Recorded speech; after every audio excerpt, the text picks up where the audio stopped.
اوعي تقعي في الغلط ده وتفكري زيي. انا كنت خايفه جدا لما جبت اللحاف ده، وقلت مش هيدفي لان هو خفيف قوي، وقلت يعني خلاص، يعني انا جبته وعوضت ربنا، وقلت ممكن اسيبه ايه في الايام اللي هي مش برد قوي. بس والله بجد هو احسن من اي بطانيه او لحاف تقيل جربته في حياتي.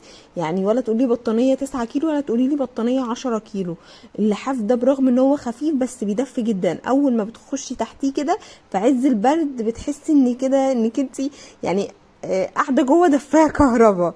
ما تغلطيش نفس الغلط وتفكري ان اللحاف عشان خفيف ما بيدفيش. لا بالعكس، الحاجة حتى لو خفيفة بتدفي، بس اهم حاجة تبقى انت واخدة ماركة كويسة او جايبة ماركة كويسة وجايبة حاجة موثوقة.